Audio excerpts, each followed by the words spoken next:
श्रोते हो नमस्कार. तुम्ही ऐकत आहात PCET's इन्फिनिटी 90.4 FM आणि मी RJ रुजुता आज तुमच्या सगळ्यांचं स्वागत करत आहे.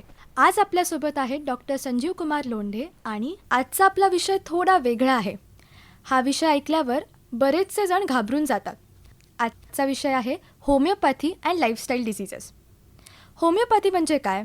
तर ही एक सगळ्यात आधुनिक उपचार पद्धती आहे. याचा उगम साधारण 350 वर्षांपूर्वी जर्मनी येथे झाला होता. याचा उगम डॉक्टर सॅम्युअल हॅनेमन यांनी केला होता. त्यांचं असं म्हणणं होतं, रुग्ण हा अगोदरच वेदना सहन करत असतो, त्यामुळे त्याला अतिशय सुलभ आणि वेदनारहित उपचार मिळावेत या भावनेने त्यांनी होमिओपॅथीची निर्मिती केली होती. होमिओपॅथी एक समूळ उपचार पद्धती आहे आणि होमिओपॅथी ही लाईफस्टाईल डिसीजेसवर पण प्रभावी पडते. आणि ह्याच गोष्टीबद्दल बोलायला आज आपल्यासोबत आहेत डॉक्टर संजीव कुमार लोंढे. हे एक होमिओपॅथिक डॉक्टर आहेत आणि ते 2001 पासून होमिओपॅथी प्रॅक्टिस करतात.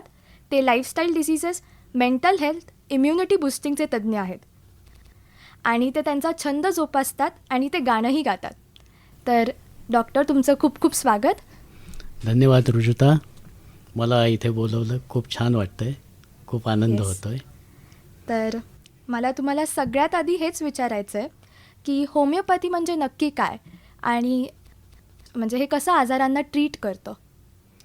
ओके, होमिओपॅथी याची जर आपण फोड केली तर हा एक लॅटिन शब्द आहे, होमिओज आणि पॅथोज. होमिओज म्हणजे सिमिलर, पॅथोज म्हणजे सफरिंग्स. सफरिंग्स म्हणजे काय? आजार, आपण ज्यानं त्रस्त आहोत. ओके, आणि सिमिलर म्हणजे हा होमिओपॅथी ही एका अशा तत्वावर किंवा अशा प्रिन्सिपलवर उभी राहिलेली आहे की त्याला आपण नेचर्स लॉ म्हणतो. हा निसर्गाचा नियम आहे. दॅट इज सिमिलिया सिमिलिबस क्युरेंटर. पुन्हा हा एक लॅटिन शब्द आहे. याचा अर्थ अगदी सोपा आहे, लाईक क्युअर्स लाईक. राईट, बरोबर. तर लाईक क्युअर्स लाईक म्हणजे काय की एका शरीरामध्ये दोन सारख्या प्रकारचे आजार राहू शकत नाहीत. जर आपण म्हटलं मलेरिया आहे तर एका माणसाला एकच मलेरिया होईल, दोन मलेरिया एका वेळेस होणार नाहीत.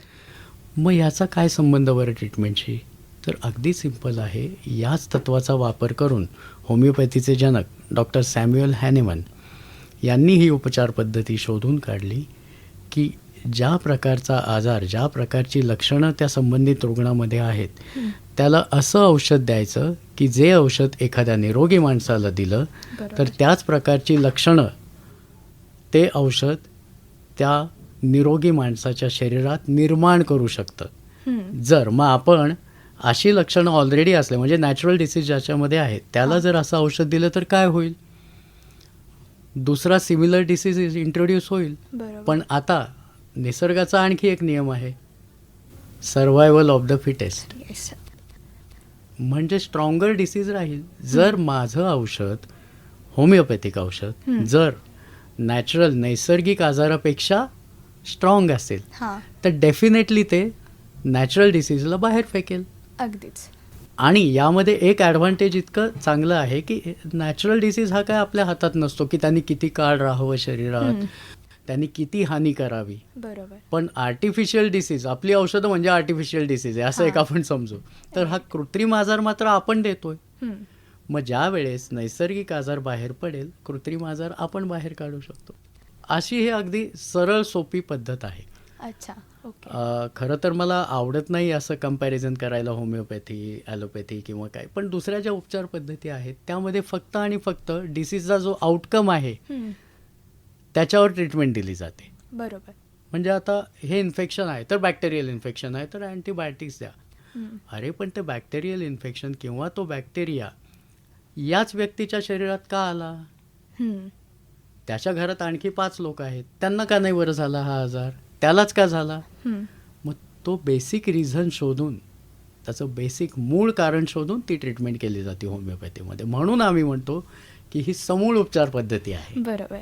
रूट कॉज शोधून ते बाहेर काढणं आणि पेशंटला कायमचा आजारापासून मुक्त करणे, हे मिशनच आहे होमिओपॅथिक फिजिशियनचं, असं तुम्ही म्हणू शकता. खूपच नवीन माहिती मिळाली आम्हाला. आणि मला तुमच्याकडून हे जाणून घ्यायला आवडेल की आपण आपल्या आजी आजोबांना बघतो किंवा त्याच्याही आधीचे जे लोक होते ते निरोगी राहायचे, पण आत्ताच्या काळात दर तिघांमधून एका जणाला डायबिटीज म्हणा, थायरॉईड म्हणा, बीपीचा त्रास आहे. तर मग ह्याचं नक्की काय कारण असू शकतं? आता याचं कारण आमच्या शास्त्राप्रमाणे 3 कारणं असतात.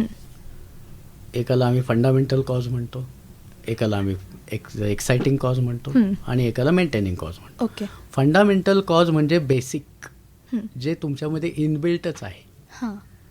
मग ते तुमचं जेनेटिक्स असेल, जेनेटिक्स. परंपरागत चाललेलं असेल. तुमच्या शरीरातले जे पेशी आहेत त्या काही आजारांना ससेप्टेबल असतात. पण जोपर्यंत ती फेवरेबल कंडिशन त्यांना मिळत नाही आजाराला, तोपर्यंत तो आजार फ्लरिश होत नाही. आणि मेंटेनिंग म्हणजे काय? तुम्ही कुठे राहताय, कसे राहताय, काय खाताय, तुमची लाईफस्टाईल काय आहे. आलो आपण त्या मुद्द्याकडे, लाईफस्टाईल, जीवनशैली. आज जीवनशैली बिघडल्यामुळे 80 ते 90% आजार हे होत आहेत. आज एका बाजूला आपण काय म्हणतो की आपण आता डेव्हलप झालो आहे, बरोबर. नवनवीन सुविधा आल्यात, टेक्नॉलॉजी आहे, खूप सारं हायजीनबद्दल आपण बोलतो, सगळंच करतो, बरोबर. बाहेर कचरा टाकू नका, म्हणजे आता माझी मुलगी ती तर गाडीत पण टाकू देत नाही. म्हणजे हे असं तुम्ही सगळं करता, पण तरी का आजार आहेत? तर ही तुमची बदललेली जीवनशैली. आजार म्हणजे काय? आपण फक्त फिजिकल म्हणणार का? नाही. आजार हा फिजिकल आणि मेंटल, मानसिकही असतो. इनफॅक्ट कुठलीही गोष्ट आधी मनाच्या पातळीवरच होते आणि मग ती पुढे येऊन शरीराच्या पातळीवर मॅनिफेस्ट होते किंवा प्रदर्शित होते. त्यामुळे लाईफस्टाईल, बदललेली ही जी लाईफस्टाईल आहे ती या सगळ्या आजारांना निमंत्रण देते. आता बघ रुजुता, तू मला म्हणालीस की आजी आजोबांच्या काळात हे नव्हतं. बरं, मग आजी आजोबांच्या काळातली लाईफस्टाईल काय होती, जरा सांगशील का तुम्हाला? एकदम साधं राहणं, घरचं जेवण, लवकर झोपणे आणि लवकर उठणे. हां, बरोबर. आज काय करतेस तू? उशिरा झोपणं, फास्ट फूड खाणं आणि हेच सगळ्या गोष्टी, एक्सरसाइज न करणं, शारीरिक.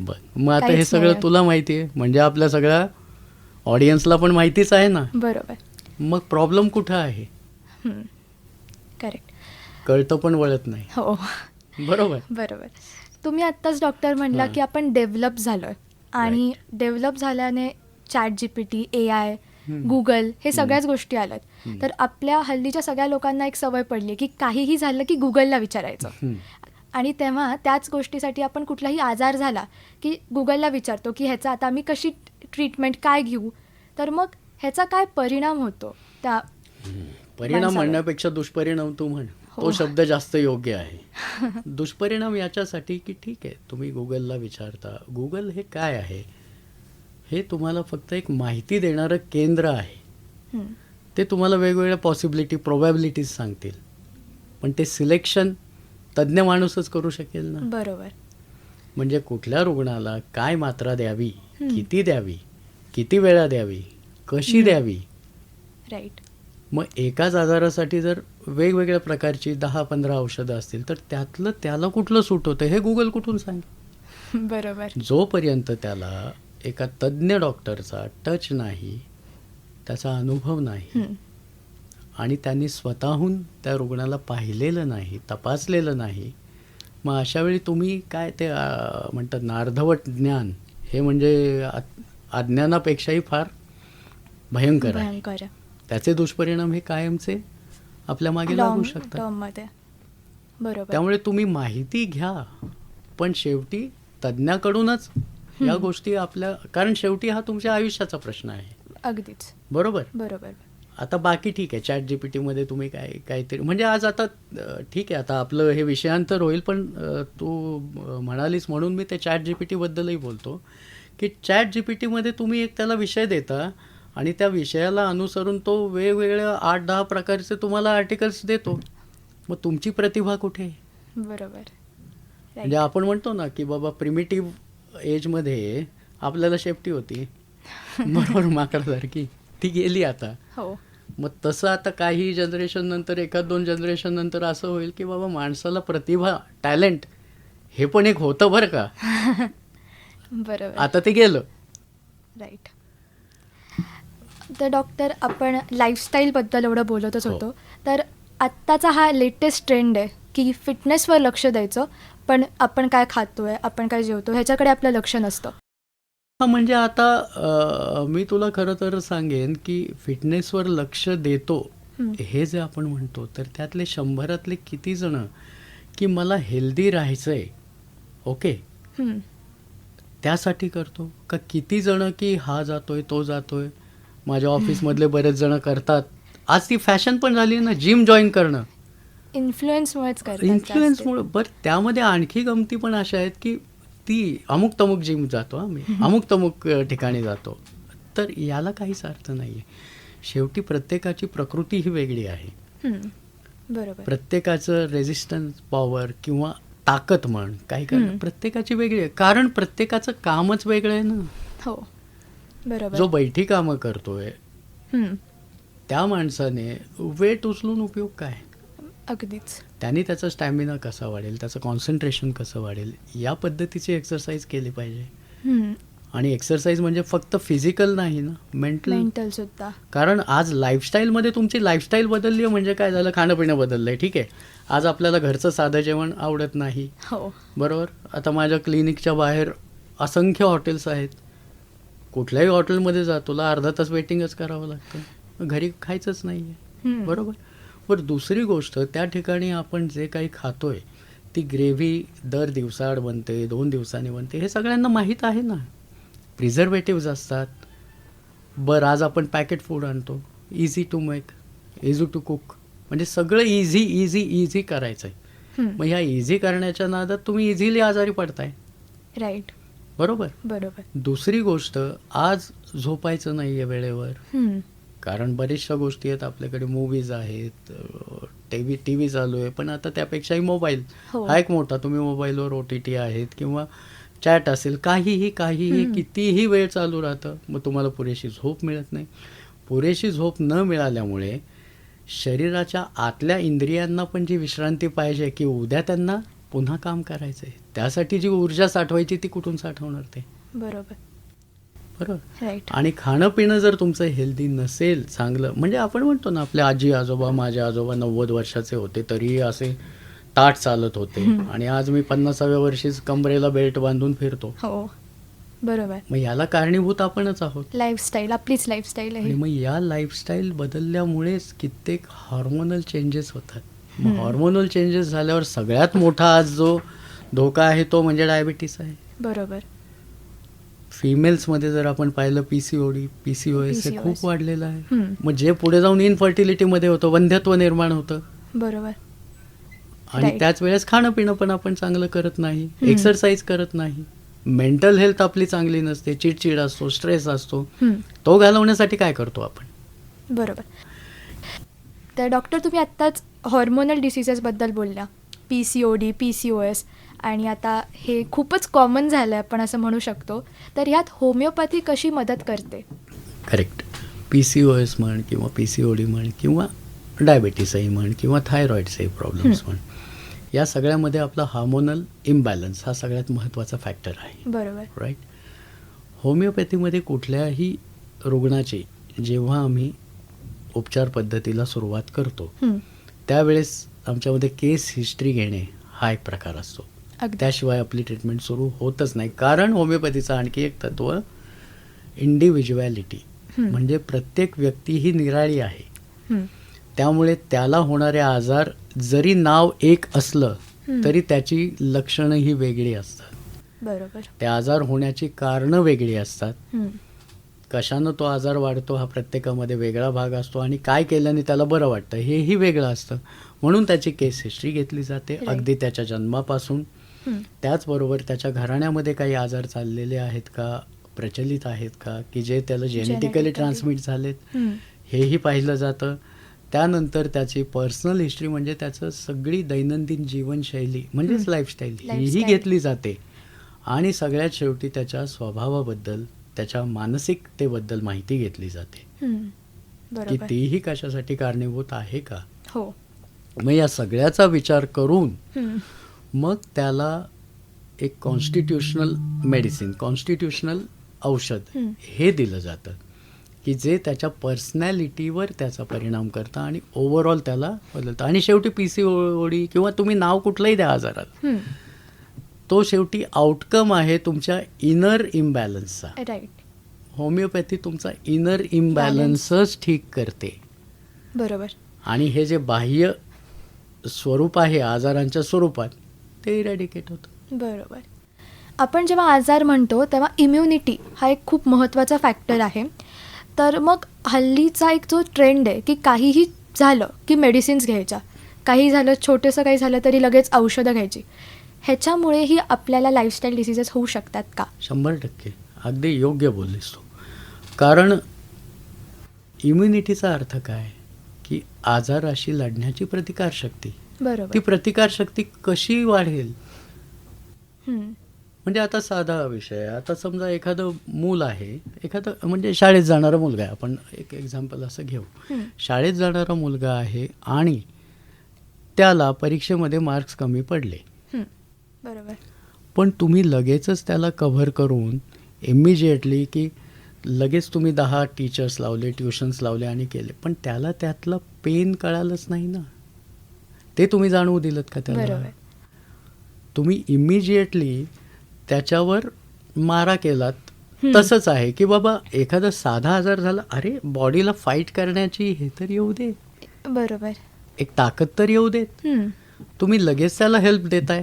मग हेल्प दिल्यावर ऑटोमॅटिकली काय होणार की इनर जी एनर्जी आहे to resist and to fight हं. ही डेव्हलपच होणार नाही आहे. बरोबर. म्हणजे आता आपण लहानपणी नळाचं पाणी प्यायचो, बरोबर? आता नाही आज झालं. फिल्टर आहे, सगळीकडे फिल्टरच पाणी, घरामध्ये आपल्याकडे सर्वांकडे फिल्टर आहे, फिल्टरचंच बरोबर? पाणी. वॉटर फिल्टर आहे. हं. मग एखाद्या वेळेस ज्या वेळेस अशी काही वेळ येते की तुम्हाला साधं पाणी प्यावं लागतं, तो माणूस आजारीच आजारीच पडतो. पडतो. मग ते का? तुमचा ॲब्डोमिनल फ्लोराच डेव्हलप झाला नाही ना.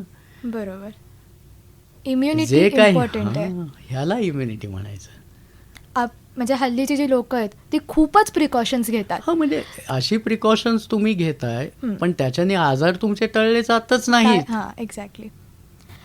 पण डॉक्टर, प्रिकॉशन घेणं तर चांगलं आहे, पण अगदी ते बरोबर. किती एक्सटेंटपर्यंत घ्यायला पाहिजे ते आपल्याला कळणं खूप इम्पॉर्टंट आहे. येस. तर- मग हे एज्युकेट झालं पाहिजे. Right. म्हणजे मला तरी वाटतं की हे शाळेपासूनच हे एज्युकेशन जर मुलांमध्ये सुरू केलं तर ते पुढे जाऊन, जसं आपण म्हणतो मॉरल एज्युकेशन दिलं पाहिजे, बरोबर. ते तिथूनच दिलं पाहिजे. ते बेसिक जर झालं तरच ते पुढपर्यंत जाणार आहे. हो, आपण म्हणतोच कारण prevention is better than prevention is cure. Always better than cure. पण प्रिव्हेन्शनचा अर्थ एक limit असा नाही हवंय. की समोरच्याला तुम्ही पंगू बनवावं, करेक्ट. डिपेंडंट बनवावं. डिपेंडंट नाही बनवायला त्याला आपण प्रिव्हेन्शन नाही म्हणणार ना. प्रिव्हेन्शन म्हणजे की तुम्हाला ते होऊ नये यासाठी फाईट करण्याची ताकद. त्याच्यामध्ये कॅपॅसिटी निर्माण करणं, याला आपण प्रिव्हेन्शन म्हणूयात. बरोबर. सर, तुमच्याकडूनच आम्हाला जाणून घ्यायला आवडेल की तुम्ही असे 3 गोल्डन रूल्स काय सांगाल प्रिव्हेन्शनचे, की हां तुम्ही हे फॉलो करा. डेफिनेटली सगळ्यात महत्त्वाचं तर मी सांगेल आहार, म्हणजे डाएट. डाएट हे बॅलन्सच असलं पाहिजे. म्हणजे कुठल्याही प्रकारे प्रोटीन रिच डाएट फक्त मी घेतो, कार्ब फ्री घेतो, 0 कार्ब्स घेतो, बरोबर? बरोबर. हे असले प्रकार करण्याची गरजच नाही आहे. आपल्या शरीराला अन्नातल्या प्रत्येक घटकाची गरज आहे. मग ते प्रोटीन असो, मिनरल असो, स्टार्च असो, कार्बोहायड्रेट्स, सगळं हवं आहे, पण ते एका विशिष्ट प्रमाणात. हे आपण आपल्या बॉडीप्रमाणे, आपल्या वजनाप्रमाणे, आपल्या मसल मासप्रमाणे हे ठरवलं पाहिजे. दुसरी गोष्ट, जितकं होईल तितकं तुम्ही हेल्दी फूडच खाल्लं पाहिजे. राईट. प्रिझर्वेटिव्स असलेलं अन्न तुम्ही टाळलंच पाहिजे. ज्यांना ज्यांना शक्य आहे त्यांनी ते टाळावंच. ज्याला शक्यच नाही त्याच्यामध्ये काही ऑप्शन नाही, आपण काही करूच शकत नाही. बरोबर. पण ज्यांना शक्य आहे तेही फक्त आळस म्हणा, कंटाळा म्हणा, किंवा एक आपण काय म्हणू, लाईफस्टाईलच म्हणा पुन्हा, त्यासाठी हे सगळं टाळतं, त्याचा काहीच उपयोग नाही. हा बरोबर. एक रूल झाला. दुसरा रूल आहे तुमचं रेजिमेन. रेजिमेन म्हणजे हाव यू बिहेव. बरं. मग त्याच्यामध्ये तुमचं एक्सरसाइज, तुम्ही त्यासाठी काय करताय, फिजिकल फिटनेस. फिजिकल फिटनेससाठी काय करताय, बरोबर? मग फिजिकल फिटनेससाठी मग पुन्हा त्यामध्ये चढाओढ करण्याची गरज नाही आहे की हा इतकं वेट मारतो, मी पण तितकं मारतो, गरज नाही. तुमच्या बॉडीला जितकं झेपतंय आणि जितकं गरजेचं आहे बरोबर. त्या पद्धतीची एक्सरसाइज तुम्ही केली पाहिजे. मग कोणाला अगदी वॉकिंगही पुरेसं होईल, हो. कुणाला योग पुरेसा होईल, हं. कुणाला जिम आवडेल. मग त्यामध्ये पुन्हा आपली आवड निवड ही महत्त्वाची आहे. ज्याच्याने तुम्हाला आनंद मिळेल हं. त्या ते प्रकारची महत्त्वाचं. एक्सरसाइज तुम्ही करा. बरोबर. आणि तिसरं सगळ्यात महत्त्वाचं तुमचे मेंटल हेल्थ. मेंटल. आज स्ट्रेस लेवल सर्वांचीच वाढलेली आहे. स्ट्रेसचे अनेक प्रकार आहेत. तुम्हाला कुणाला जॉबचा स्ट्रेस आहे, कुणाला फायनान्शियल स्ट्रेस आहे, कुणाला फॅमिली स्ट्रेस आहे, बरोबर, बरोबर. कुणाला सोशल स्ट्रेस आहे. या सगळ्या गोष्टी आहेत ना. बरोबर काहींच्या आहेच. पर्सनल काही गोष्टी आहेत की ज्या त्या शेअर करू शकत नाहीत कुठे, बरोबर. त्याचा स्ट्रेस आहे त्यांना. हं. मग यातून तर तुम्हाला बाहेर पडावंच लागेल. बरोबर. मग अगदीच. यासाठी काय होतं बऱ्याचदा की माणूस जेव्हा एखाद्या विशिष्ट मानसिकतेमध्ये अडकतो, स्ट्रेसमध्ये अडकतो, हं. तर त्यावेळेस त्याला सोल्युशन सापडत नाही. त्याच माणसाला जर त्याच्या मित्राचा काही प्रॉब्लेम असेल तर तो त्याला 10 प्रकारचे सोल्युशन्स देईल, पण स्वतःसाठी देऊ शकतो का? नाही. मग अशा वेळी त्यांनी तज्ज्ञाची मदत घेणं ही गरजेचं गरजेचं आहे. आहे. की ज्याच्यामध्ये की तुझ्या स्ट्रेसचं कारण शोधून हं. त्यातून बाहेर कसं पडता येईल बरोबर. याचं पूर्ण मार्गदर्शन मिळेल. हो. आणि आपल्या स्वतःच्या पातळीवर स्वतःला वेळ देणे. अगदीच. स्वतःला वेळ देणे म्हणजे स्वतःची जे काय आवड निवड आहेत, काही छंद आहेत, हं. ते जोपासणे. ते तुम्हाला 100% स्ट्रेस फ्री ठेवतील. बघा, अडचणी प्रत्येकाला असतात, येत राहतात, मरेपर्यंत येत राहतात. असं कोणाचंही आयुष्य अगदी स्मूथ छान चाललंय असं असं नसतं. काही होत नाही. हं. पण त्याला तुम्ही सामोरं जाऊन त्याच्यावर मात करून हं. एक चांगलं आयुष्य जगणं. मग त्यासाठी तुम्हाला तुमच्या आवडीच्या काही गोष्टी, एक पर्सनल स्पेस ठेवणंही गरजेचं आहे. सोशल रिलेशन्स आहेत, रिलेटिव्ज आहेत, फॅमिली आहे, फ्रेंड्स आहेत, या सगळ्यांशी तुम्ही मिक्सअप होणं, बोलणं, करेक्ट. हं. मग जिथे तुम्हाला शक्य आहे त्या ठिकाणी तुम्ही तुमचं मन मोकळं करणं, हं. ही गोष्ट अगदी गरजेची आहे, अगदी अगदीच. विश्वासू. आणि जर तुम्हाला नसेल कोणी तेवढं विश्वासू, तर तुम्ही तज्ज्ञाची मदत घ्या, काउन्सिलरची मदत घ्या. बरोबर. असं करूनच आपल्याला यातून बाहेर पडता येतं. म्हणजे डाएट, फिजिकल हेल्थ आणि मेंटल mental हेल्थ, health. या 3 गोल्डन रूल मी सांगू शकतो. तो विचारला एकदमच म्हणजे हे 3 रूल आपल्याला फॉलो आता करायलाच हवेत, कारण ही बदलती जी जीवनशैली आहे त्याच्याने आपण अनेक आजार आपल्याला होतच आहेत. आणि आता जर आपल्याला त्या आजारातून बाहेर पडायचं असेल तर we have to do it. So thank you so much doctor. तुमच्यामुळे आज आमच्या श्रोत्यांना बरीच नवीन माहिती कळाली आहे. आणि thank you so much once again. Thank you. तुम्ही इथे बोलवलं मला. पुन्हा एकदा तुमचं मनापासून धन्यवाद. Yes. Thank thank you you. So much.